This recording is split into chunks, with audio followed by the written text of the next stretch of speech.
Good morning, everyone. This is Pritika Girl, your ICT Club in charge. Today, we will be going to start the new topic.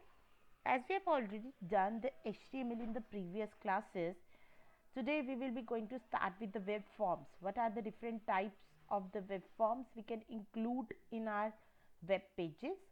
Okay, so the first question arise in your mind is, what are the forms? What are the forms actually?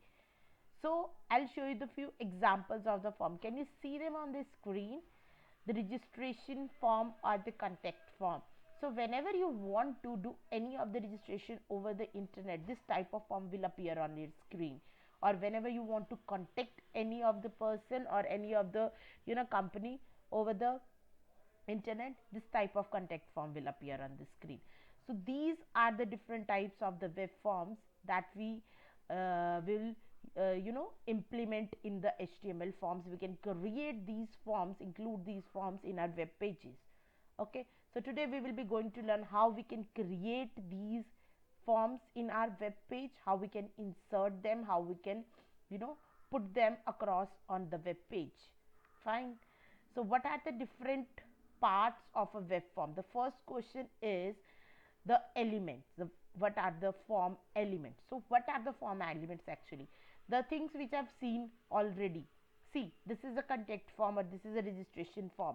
So elements is this: your name, your email ID, your phone number, okay, your message, the verification here. So these are the elements of a web form. So we can include the elements, different elements: a text box, a radio button, a checkbox, a drop down list, okay, a text area. So these are the elements of a web form. And what is a field? A field is what? That is written on the box showing coming over on the right hand side. So each piece of information where we entered the information is known as the field. Okay, and what is field value? The value itself, the value which we entered, value entered by the user is the value, field value.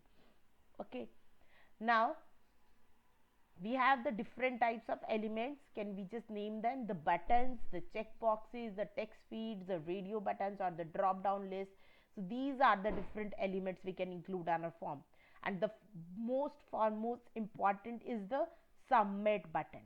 The submit button. The submit button is used to send the information, used to submit the information over the internet. The submit, when we clicked on the submit button, we entered the information in the form. We clicked on the submit button, all the information that is being stored in the form will get to the server, the web page server. Okay, so these are the elements that we have already discussed just now. The input boxes, the buttons, the option buttons are radio buttons, the check boxes, drop down list, the text area. Now there is a small difference between a text box and a text area. So simple input boxes contain a very limited amount of data, but in text area we can include a large amount of data. So when we talked about the in contact form, we have a suggestion box, we have a feedback form. So feedback area, that is the text area, not the text box. Okay, so the basic thing required to create an HTML form is the form tag. The form tag is the first and the foremost thing you need to remember. Form tag is used to create the forms. In the form tag, there are two input fields showing on the screen. We can have the multiple input tags. Okay, we can have the different input. So every type, for example, if you want to include a text box, name box, so we need a input tag. If you want to include an age, we want to have another input tag. If you want to include the phone number, then for that we have another input tag. So in a single form we have multiple input fields. Okay, we have a multiple input. For that we can use the multiple input tags.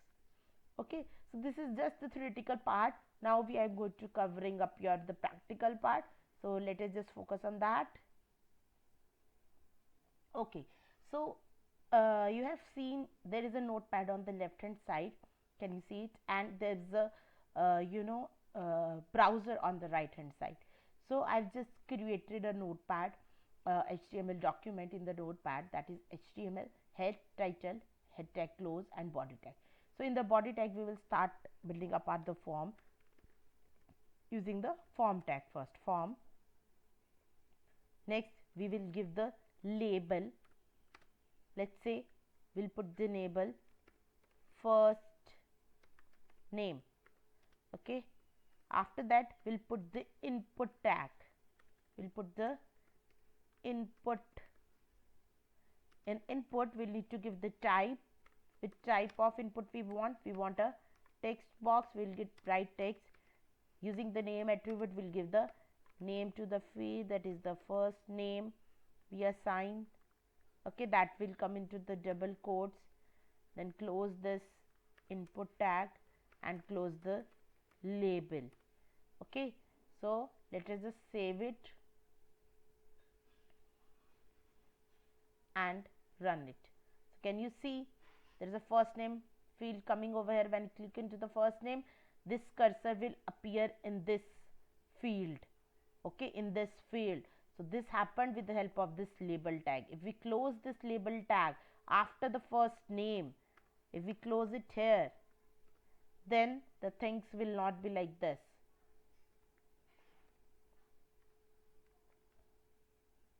See, now I clicked on the first name, the cursor is not appearing on this box on the right hand side. Okay, so this label, if you want this label belongs to this input field, so we need to close this label after the input field, after the input tag.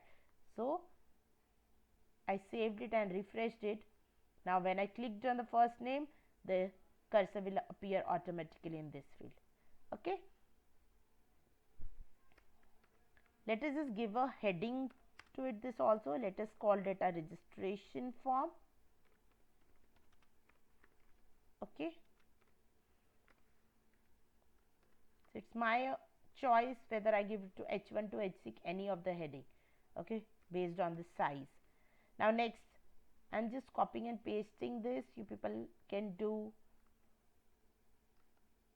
if you want to write the whole, your wish. First name, I want then the last name. Okay, I'll change the names here, last name. Okay, we'll give the BR tag for the line separation. We want these to come in the different lines. So for that we'll use the BR tag, BR, line break tag. Okay, now next what do we want? Let's say we want an age column here, age. Okay, for that we need to use the text type only. We'll change here name age. Okay, here we'll use again the BR tag for the line separation. You can use, as it is a case insensitive language, so you can use capital and small, both will work. Okay, next I want an email address. Now just look at this carefully. I want email. So here we will change the type to email type. Okay, email type. Name we can also change by using the email option. Fine. Okay, now next thing, last we want the submit button. So for that we doesn't want any label here. We just need to change the input type equals to submit. Input type equals to submit. Name equals to submit button. Okay, now let us just save it and run this program. Okay, can you see the output is coming on the right hand side? Okay, so in this type we can, this way we can use our forms in the web pages or include our forms in the different web pages. For example, you want to include the login form, contact form, registration form, so you can create any of the form. So let us wind it up for today. Here only we will be going to discuss the various features of it and how we can include the other fields, other types of the input in the next class. So be ready for the next class. Enjoy your day. Thank you everyone.